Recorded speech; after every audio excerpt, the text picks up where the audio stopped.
Guys, China से पाकिस्तान में solar panels कैसे इंपोर्ट किए जाएं, इसका क्या प्रोसेस है, किस प्रोसीजर के थ्रू अगर हम चाइना से परचेज करें और पाकिस्तान में मंगवाएं तो हमें ज्यादा बेनिफिशियल रहेगा। आज की वीडियो में हम यही सब बातें डिस्कस करेंगे। बट अगर आपके पास टाइम ना हो तो आप बेशक इस वीडियो को अभी राइट नाउ छोड़ जाएं। जब आपके पास टाइम हो तब आप आके कंप्लीट वीडियो देखिएगा, ताकि आपको एटलीस्ट इस प्रोसीजर की मुकम्मल तौर पर समझ लग जाए कि किस तरीके से हमने परचेज करनी है, और परचेज करने से लेकर इंपोर्ट करने तक की आपको डिटेल्स जो है उनके बारे में समझ लग जाए कि अगर आपको इन फ्यूचर कभी भी सोलर पैनल्स इंपोर्ट करने हो तो आपके लिए किसी भी किस्म की प्रॉब्लम ना बने। सबसे पहले हमने ये देखना है कि हमें सोलर पैनल अकेले मंगवाने हैं या सोलर पैनल के साथ इन्वर्टर भी इंपोर्ट करने हैं। मतलब कि सोलर पैनल प्लस इन्वर्टर की हमें इंपोर्ट करनी है या सिर्फ और सिर्फ हमने सोलर पैनल्स की ही इंपोर्ट करनी है। और उसके बाद हमने ये चीज भी देखनी है कि हमें सोलर पैनल्स डोमेस्टिक यूज के लिए इंपोर्ट करने हैं या हमें कमर्शियल यूज के लिए अपना एक बिजनेस एस्टेब्लिश करने के लिए हमने बाकायदा तौर पर इसको जो है इंपोर्ट करना है और इसके इंपोर्ट का बिजनेस हमने स्टार्ट करना है। इन दोनों सूरत हाल के अंदर जो चीज मिलती जुलती है वो ये है कि हमें ये पता होना चाहिए कि सोलर पैनल्स हमें कौन सी जगह से चाइना के अंदर अच्छे रेटों के ऊपर मिलेंगे, और साथ ही साथ इन्वर्टर भी हमें कौन सी जगह से अच्छे मिलेंगे। और कोइंसिडेंटली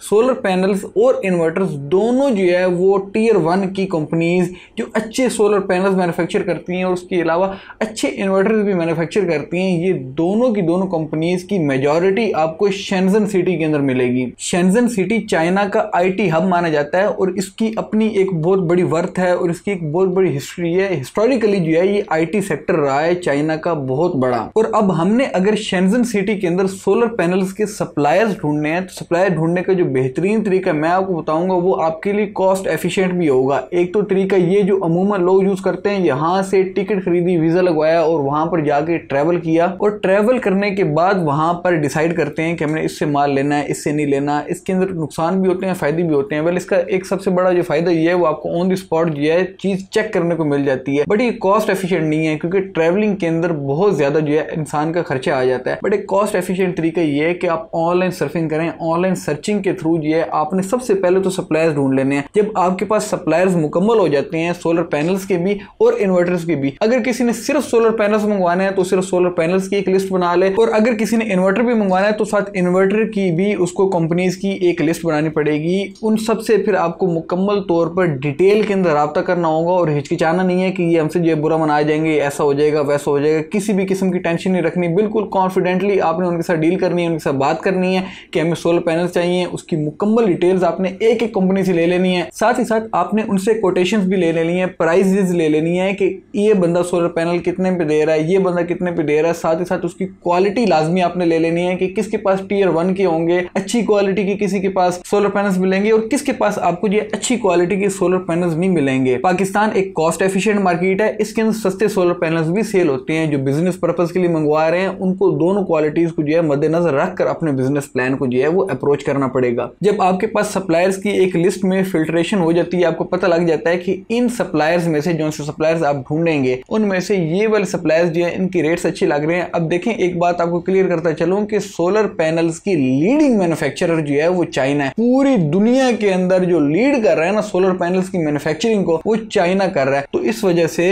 आपने वहां पर फिल्ट्रेशन लाजमी कर लेनी है कि वहां पर अगर लीड कर रहा हो तो उस हिसाब से क्वालिटीज भी बहुत किस्मों की वो बना रहा है। आपको अच्छी क्वालिटी के सोलर पैनल्स जो है उन्हीं को टारगेट करना है, ताकि एक लॉन्ग लास्टिंग, अगर आप डोमेस्टिक यूज के लिए ले रहे हैं तब भी आपके लिए जो है वो बेनिफिशियल रहे, और अगर आप बिजनेस पर्पज के लिए ले रहे हैं तब भी आपके लिए वो बेनिफिशियल रहेगा। क्योंकि आपके जो क्लाइंट्स होंगे, जो कस्टमर होंगे, वो एक आदमी ने अगर सोलर पैनल लगवाना है तो उसने 10 और को भी बताना है, 10 और को भी आपके पास लेकर आना है उसने। तो उस हिसाब से भी आपके लिए काफी ज्यादा बेनिफिशियल रहेगा। अब जब आप ये सब कुछ चेक कर लेंगे, आपने सप्लायर्स भी फिल्टर कर लिए, उसके बाद आपने परचेज नहीं करनी बल्कि आपने उनसे सैंपल मंगवा लेने हैं। सैंपलिंग करनी है, ढेर सारी सैंपलिंग करनी है, जितनी हो सके उतनी सैंपलिंग करनी है। आपने सैंपल्स मंगवाना है। ये उनके लिए मैं बता रहा हूँ जो कमर्शियल यूज के लिए करना चाह रहे हैं, ना कि डोमेस्टिक पर्पज के लिए। डोमेस्टिक पर्पज के लिए तो जाहिर बात है कि अगर आपने 10 सैंपल मंगवा लिए तो आपके लिए इतना ज्यादा जो है वो बेनिफिशियल नहीं रहेगा। आपके लिए जाहिर बात है कॉस्ट एफिशिएंट ही नहीं रहेगा एज कंपेयर टू जो बंदा अपने बिजनेस स्टार्ट करने के लिए मंगवा रहा है। तो जिन लोगों ने बिजनेस स्टार्ट करना है उन्होंने काफी ज्यादा सैंपलिंग करनी है। सैंपलिंग के बाद यहाँ पर आके जितना हो सके उसको क्वालिटी एश्योरेंस करनी है, क्वालिटी चेक्स करने हैं बाकायदा तौर पर। जब आपको सेटिस्फेक्शन हो जाए एक चीज से, कंपनी के सोलर पैनल्स भी अच्छे हैं, इनकी प्राइस भी अच्छी है, तो वहां पर आपने डील लॉक कर लेनी है। और जो लोग डोमेस्टिक पर्पज के लिए, मतलब कि अपने पर्सनल यूज के लिए मंगवाना चाह रहे हैं, हैं उनके लिए बेटर यही है कि वो एक ही क्वालिटी ढूंढें जो कि टियर 1 क्वालिटी के अंदर आती है। अच्छी क्वालिटी की कंपनी ढूंढें और उसी एक ही कंपनी के साथ जो है वो आप एक पहले प्लेट का सैंपल मंगवा लें, उसको चेक करें, बेहतर निकलती है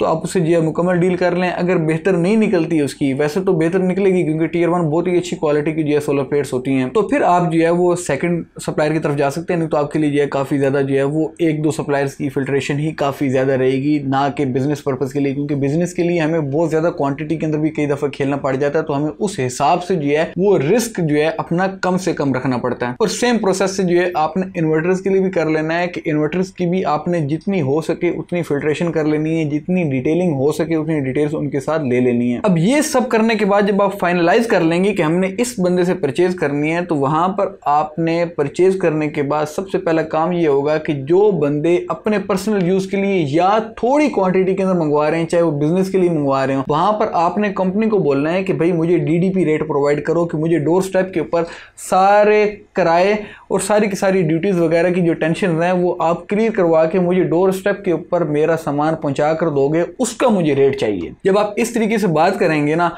अव्वल तो ये होगा कि कुछ कंपनीज शायद की बात है आपको ना भी कर दें, तो आपने कुछ और कंपनीज को भी ढूंढ लेना है। और ज्यादा सारी कंपनीज के साथ जब आप राब्ते में होंगे तो आपको ज़ाहिर बात है 2 3 4 कंपनीज ऐसी भी बीच में मिल ही जाएंगी जो आपको डीडीपी रेट प्रोवाइड करने के लिए राजी हो जाएंगी। और डीडीपी रेट के अंदर आपके लिए बेनिफिशियल होगा कि आपको किसी भी किस्म की कंफ्यूजन के अंदर नहीं पड़ना पड़ेगा, आप सिंपली जो है वो घर डोर स्टेप के ऊपर आपका माल पहुंच जाएगा। और अगर इस तरह नहीं होता, अगर आपको CIF प्राइस के अंदर, CIF प्राइस ये होती है कि वो कंपनी आपको आपके मुल्क की पोर्ट पर, मतलब कि पाकिस्तान है, पाकिस्तान के अंदर कराची पोर्ट के ऊपर वो आपको सामान आपका पहुंच देंगे। कराची के बाद आपने जितने भी क्लियरेंस वगैरह के मामलात हैं वो आपने खुद ये हैंडल करके उसको क्लियर करवा के निकलवा के अपना जो भी आपने बिजनेस करना है तो बिजनेस आप करें, या आपने डोमेस्टिक यूज के अंदर लेकर आना है तो आप डोमेस्टिक यूज के अंदर लेकर आए। दोनों सिचुएशन हो सकती है, दोनों सिचुएशन को आप इस तरीके से लेकर चल सकते हैं। अब इसके अंदर FOB free on board price भी होती है जो कि आपको मेजॉरिटी कंपनीज कोट करेंगी। वहां पर अब देखें, अगर आप बिजनेस पर्पज के लिए ले रहे हैं ना तो आप उनको भी छोड़ नहीं सकते, क्योंकि वो भी जाहिर बात है कंपनीज हैं और एक कंपनी के साथ रिलेशन खराब नहीं किया जाता, चाहे आप उससे माल लें या ना लें। रिलेशंस आपके जो है ज्यादा से ज्यादा कंपनीज के साथ होने चाहिए, आपको पता होना चाहिए उनके बारे में, मुकम्मल तौर पर नॉलेज होना चाहिए। तो FOB जो प्राइस है वो ये होती है कि वो कंपनी आपको चाइना की किसी पोर्ट के ऊपर माल पहुंचा कर देगी और वहां से आपने जो है पाकिस्तान में खुद इंपोर्ट करना होगा, मतलब कि खुद आपको फ्रेट फॉरवर्डिंग भी करनी होगी, कस्टम क्लियरेंस वगैरह भी आपको खुद करनी होगी। और अगर किसी को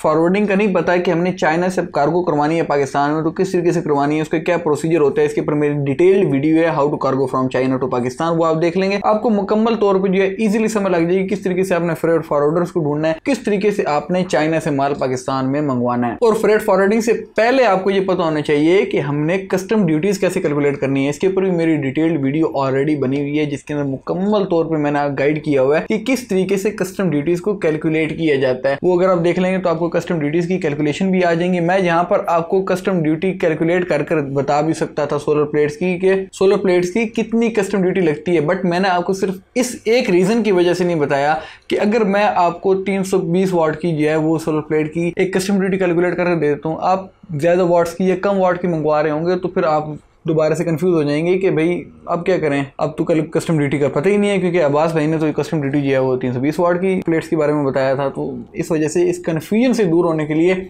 आप खुद वो वीडियो देखे, खुद जब आप कैलकुलेट करेंगे कस्टम ड्यूटीज को तो आपके लिए काफी ज्यादा आसानी हो जाएगी और आपको एक नई चीज भी सीखने को मिल जाएगी। और अगर किसी को मुझसे कॉन्टैक्ट करना हो, मतलब कि आपको किसी भी किस्म की कंफ्यूजन हो रही हो और आप चाह रहे हो कि हम आपको जो है उसका एक प्रॉपर सोल्यूशन निकाल कर दें, तो आप मुझे इंस्टाग्राम पर रब्ता कर सकते हैं। इंस्टाग्राम ID मैं डिस्क्रिप्शन में भी ऐड कर दूंगा। Well that's all for it दो। अल्लाह हाफिज़, टेक केयर ऑफ योरसेल्फ।